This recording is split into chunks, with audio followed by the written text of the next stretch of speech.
நிஜங்களின் நிழல் நேயர்கள் அனைவருக்கும் வணக்கம். மதுரையைச் சேர்ந்த மீனா என்ற நடுத்தர குடும்பத்து பெண் சென்னையில் ஒரு நல்ல நிறுவனத்தில் வேலை பார்க்கும் கார்த்திக் என்பவரை திருமணம் செய்து கொள்கிறாள். கார்த்திக்கின் தந்தை இல்லை. அவனது அம்மா அலமேலு மற்றும் தங்கை திவ்யா ஆகியோருடன் தான் அவர்கள் கூட்டு குடும்பமாக வாழ வேண்டும். மீனா மிகவும் பொறுமையான அன்பான பெண். புகுந்த வீட்டை தன் சொந்த வீடாக பார்க்க வேண்டும் என்ற கனவோடுதான் அவள் அந்த வீட்டிற்குள் காலடி எடுத்து வைத்தாள். திருமணமான முதல் சில வாரங்கள் நன்றாக போவது போல் இருந்தது. ஆனால் கார்த்திக் வேலைக்கு சென்ற பிறகுதான் அலமேலுவின் உண்மையான முகம் தெரிய ஆரம்பித்தது. மீனாவிற்கு வேலைக்காரியை விட மோசமான வேலைகளை கொடுத்தார் அலமேலு. அதிகாலை 4 மணிக்கு எழுந்து வீட்டை துடைக்க வேண்டும். அலமேலுவுக்கும் திவ்யாவிற்கும் பிடித்த சமையலை தனித்தனியாக செய்ய வேண்டும். ஆனால் மீனா சாப்பிடும்போது மட்டும் பழைய சோறோ அல்லது மீந்து போன உணவோ தான் மிஞ்சும். இதையெல்லாம் விட கொடுமை என்னவென்றால், மீனாவின் தங்கை திவ்யா எந்த வேலையும் செய்ய மாட்டாள். அவள் செய்யும் தவறுகளுக்கும் மீனாதான் காரணம் என்று அலமேலு பழி போடுவார். மாலை 8 மணிக்கு கார்த்திக் வீட்டிற்கு வந்ததும் அலமேலு தன் நாடகத்தை தொடங்குவார். கார்த்திக், உன் பொண்டாட்டிக்கு பெரிய வீட்டு பொண்ணுங்கிற திமிர். நான் சொன்ன பேச்சு கேட்க மாட்டேங்கிறா. என் பொண்ணு திவ்யாவை மதிக்க மாட்டேங்கிறா. நான் உடம்பு முடியாம கடந்தா கூட ஒரு சொட்டு தண்ணி தரலப்பா என்று இல்லாததையும் பொல்லாததையும் கண்ணீர் மல்க கூறுவார். கார்த்திக் தன் அம்மாவை உயிராக மதிப்பவன். அதனால மீனாவின் பக்க நியாயத்தை கேட்கவே மாட்டான். மீனா பேச வந்தால், எங்க அம்மா உன்னை விட வயசுல மூத்தவங்க, அவங்க பொய் சொல்ல மாட்டாங்க, நீ வந்த உடனே என் குடும்பத்தை பிரிக்க பாக்குறியா என்று மீனாவை திட்டுவான். மீனாவிற்கு வீட்டில் யாரும் ஆதரவு இல்லை. தன் பெற்றோருக்கு தெரிந்தால் அவர்கள் வருத்தப்படுவார்கள் என்று அவதிப்பட்டாள். நடை நாட்கள் செல்லச் செல்ல அலமேலுவின் கொடுமை அதிகரித்தது. எப்படியாவது மீனாவை வீட்டை விட்டு துரத்திவிட்டு கார்த்திக்கிற்கு வேறு ஒரு பணக்கார பெண்ணை திருமணம் செய்து வைக்க வேண்டும் என்று அலமேலுவும் திவ்யாவும் சதித்திட்டம் தீட்டினர்.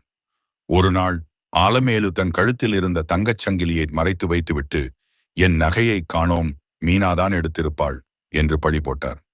கார்த்திக் வீட்டிற்கு வந்ததும் விஷயத்தை கேள்விப்பட்டு ஆத்திரமடைந்தான். மீனாவின் பெட்டியை திறந்து பார்க்கும்போது அலமேலு முன்னாடியே மறைத்து வைத்திருந்த நகை அதில் இருந்தது. கார்த்திக் கோபத்தின் உச்சத்திற்கு சென்றான். மீனாவின் கன்னத்தில் அறைந்தான். திருடி, எங்க அம்மாவை பழிவாங்க இந்த வேலை செய்றியா? உன்னோடு வாழ எனக்கு விருப்பமில்லை, உன் வீட்டுக்கு போ என்று கழுத்தை பிடித்து வீட்டை விட்டு வெளியே துரத்தினான். மீனா எவ்வளவு அழுது சொல்லியும் அவன் கேட்கவில்லை. மீனா அழுது கொண்டே தன் பெற்றோர் வீட்டிற்கு சென்றாள். சில மாதங்கள் கடந்தன. கார்த்திக் விவாகரத்து நோட்டீஸ் அனுப்ப தயாரானான். அன்று ஞாயிற்றுக்கிழமை கார்த்திக் வீட்டில் இருக்கும்போது அலமேலுவும் திவ்யாவும் தங்களுக்குள் பேசிக் கொண்டதை கார்த்திக் தற்செயலாக கேட்க நேர்ந்தது. திவ்யா தன் தோழியிடம் போனில் பேசிக் கொண்டிருந்தாள். ஆமாடி, அந்த மீனாவை நாங்க தான் பிளான் பண்ணி திருட்டு பழி போட்டு வீட்டை விட்டு துரத்தினோம். அவ அப்பாவியான பொண்ணுதான். ஆனா அவ இந்த வீட்டுல இருந்தா நான் நினைச்ச மாதிரி ஜாலியா இருக்க முடியல. எங்க அம்மாவும் நானும் சேர்ந்து நகைய அவ பெட்டியில வச்சோம். எங்க அண்ணன் லூசு மாதிரி அதை நம்பி அவளை துரத்திட்டான். இதை கேட்ட அலமேலுவும், ஆமாடி, அவளை துரத்தினதுதான் நிம்மதி என்று சிரித்துக்கொண்டே கூறினார். வாசலில் நின்று இதையெல்லாம் கேட்டுக்கொண்டிருந்த கார்த்திக்கிற்கு இடி விழுந்தது போல் இருந்தது.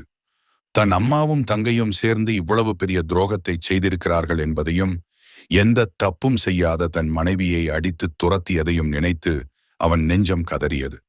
தன் தவற்றை உணர்ந்த கார்த்திக் நேராக அம்மாவையும் தங்கையையும் எச்சரித்தான். உங்களை என் குடும்பம்னு நினைச்சதுக்கு எனக்கு நல்ல பாடம் புகட்டிட்டீங்க என்று கூறிவிட்டு உடனடியாக காரை எடுத்துக்கொண்டு மீனாவின் ஊருக்கு சென்றான். மீனாவின் வீட்டிற்கு சென்று அவளது பெற்றோரின் காலில் விழுந்து மன்னிப்பு கேட்டான். மீனாவின் கைகளை பிடித்து கொண்டு, மீனா, என்ன மன்னிச்சிடு. என் கண்ணை மறைச்ச பாசம் உன்னோட உண்மையான அன்பை பார்க்க விடாம பண்ணிடுச்சு. இனிமே உன்னை என் கண் இமை போல பார்த்துப்பேன். எங்க அம்மா தங்கைக்காக உன்னை நான் விட்டு கொடுக்க மாட்டேன். நாம தனியாக ஒரு வீடு எடுத்து வாழலாம் என்று அழுது கொண்டே கூறினான். மீனா தன் கணவனின் உண்மையான சர்வைலன்ஸ். அவனை மன்னித்து அவனுடன் செல்லச் சம்மதித்தாள். கார்த்திக் மீனாவை தனியாக ஒரு வீட்டிற்கு அழைத்துச் சென்றான்.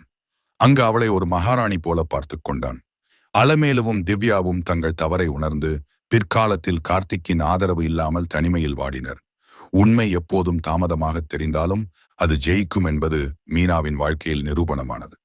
பார்த்தீர்களா நேயர்களே, இந்த உலகத்தில் பாச போராட்டம் என்ற பெயரில் எத்தனை முட்டாள்தனமான முடிவுகளை ஆண்கள் எடுக்கிறார்கள் என்பதற்கு கார்த்திக்கின் வாழ்க்கை ஒரு உதாரணம். பெற்ற தாயை மதிப்பதே தவறு இல்லை. ஆனால் அந்த பாசம் தன் மனைவியின் வாழ்க்கையை அழிக்கும் அளவிற்கு குருட்டுத்தனமாக இருக்கக்கூடாது.